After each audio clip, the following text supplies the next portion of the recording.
Assalamualaikum warahmatullahi wabarakatuh.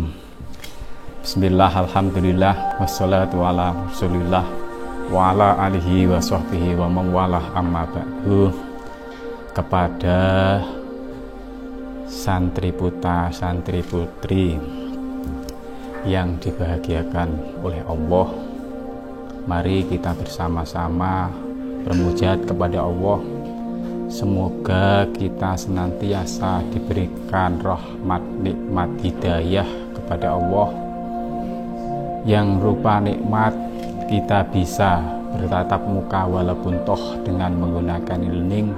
Semoga pertemuan ini menjadikan kemanfaatan, kemaslahatan fi dini wa dunya latal akhirah, dan ilmu kita bisa bermanfaat besok di yaumil akhirah. Sholawat, salam ditujukan kepada junjungan kita Nabi Agung Muhammad SAW, Nabi yang membawa kita dari yurja syafa'atu min yaumina hadza ila yaumil qiyamah.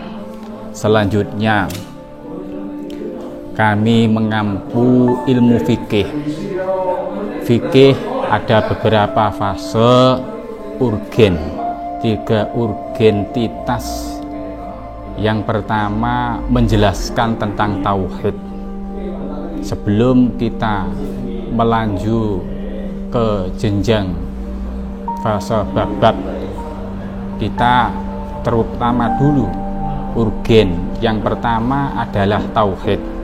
Apakah itu tauhid? Tauhid adalah kaidah-kaidah yang harus kita pegang dengan secara erat, kuat, yang kaitannya dengan keyakinan diri kita.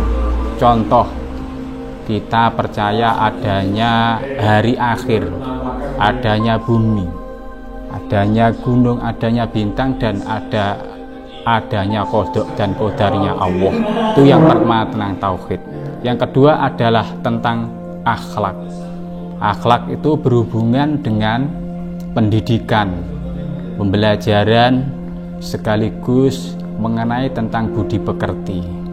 Contoh, akhlak bagaimana kita berjual beli dengan yang baik, akhlak kita dengan guru, akhlak kita dengan orang tua. Itu sebagian contoh secara detail. Yang selanjutnya urgen, yang ketiga adalah fikih itu sendiri. Ilmu fikih, ilmu yang berkaitan dengan habbu minallah wal habbu minan nas, berhubungan dengan Allah, berhubungan dengan manusia. Yang artinya ilmu fikih itu mengatur adanya di situ, adanya sunnah, adanya wajib, adanya makruh, ada larangan, ada pembolehan. Itu yang mengatur tentang ilmu fikih. Dan ilmu fikih itu sendiri ada kalanya mengatur tentang ibadah. Apakah itu arti ibadah? Sholat, zakat, puasa, haji itu diatur di ilmu fikih. Yang selanjutnya antara muamalah. Muamalah tentang orang keseorangan, dengan jual beli orang dengan seorangan. Selanjutnya dalam bidang fikih, di sini akan saya bahas tentang maut. Apakah itu maut? Idza jaa ajaluhum la yastakhiruna sa'atan wa la yastaqdimun. Ketika ajal itu tiba, ajaluhum la yastakhiruna sa'atan, barang 1 detik pun masa pasti tidak akan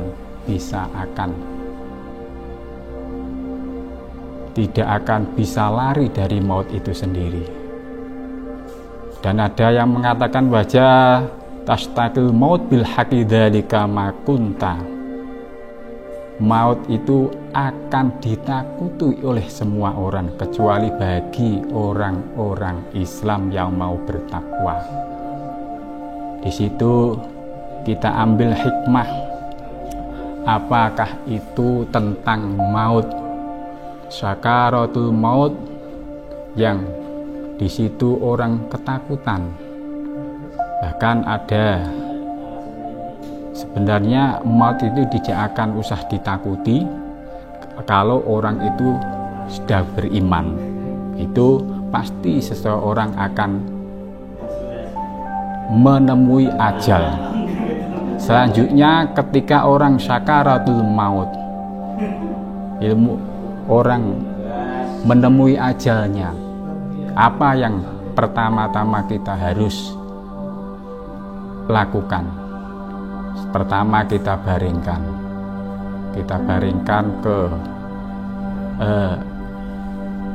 ke arah kiblat dan kita tuntun dengan kalimat la ilaha illallah. Setelah itu kita minumkan dengan sedikit air, sedikit insya Allah itu akan menjadikan orang tersebut itu husnul khotimah. Selanjutnya seorang yang akan menemui ajal pasti adanya fase-fase yang di situ harus adanya pemulasaran jenazah. Yang pertama adalah memandikan sebuah mayit. Itu harus yang pertama laki-laki juga harus laki-laki, perempuan juga harus perempuan, terkecuali muhrim itu boleh. Dan selanjutnya yang kedua mengkafani seorang laki-laki 3 kali, perempuan 5 lapis. Itu perincian. Nanti kalau sampean ingin tahu perinciannya yang detail, dibuka di keterangan di buku-buku atau di internet yang sudah disediakan oleh kurikulum. Yang selanjutnya setelah mengkafani, mensolati. Ini dalam pensolatan menurut sebagian ulama memang fardu kifayah. Kalau nggak ada seorang yang di dalam desa itu melakukannya, maka akan dosa semuanya. Kecuali ada salah satunya melakukan, itu diperbolehkan. Maksudnya diperbolehkan, tidak ada unsur khitab.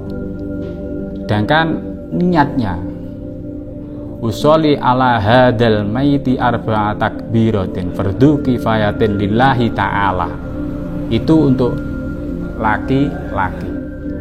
Dan sedangkan untuk mayit perempuan usolli ala hadal mayitati, ada taknya dan seterusnya.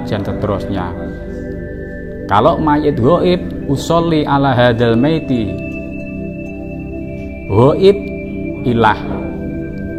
Itulah sedikit banyak tentang pemulasaran jenazah, mensolati jenazah. Yang terakhir adalah untuk mengkuburkan. Apa cara-cara mengkuburkan sebuah mayit? Di situ nanti sampean buka di referensi-referensi, dan kesemuanya itu pasti adanya buku atau di internet. Kalau kita beriman satu kali lagi, walaqad karramna bani Adam wa hamalnahu fil bahri wal bahri wa razaqnahum minat thayyibat wa faddalnahu 'alal katsirin mimman tuhibbun tafdila. Walaqad karramna bani Adam. Sebenarnya seorang bani Adam niku dimuliakan. Wa hamalnahu fil bahri, memilih di antara buah-buahan yang berada di bumi ini, fil bahri, semuanya diperbolehkan. Wa hamal bahri wa razaqnahu minat thayyibat wa faddalnahu 'ala katsirin mimman khalaqnahu tafdila, dan diutamakan dengan makhluk-makhluk yang lain. Itu keutamaan manusia. Insan, kata bahasa Arab. Ya Adam uskun anta wa zawjuka jannata raghadan haitsu syi'tum fala taqrabu hadhihi syajarah fatakuna minadh dhalimin. Ya Adam uskun anta, diperbolehkan makan sepuas apapun. Wa zawjuka jannata raghadan haitsu syi'tum wala taqrabu, tapi jangan dekati perkara haram. Nantinya akan wala taqrabu hadhihi syajarah wa takuna minadh dhalimin.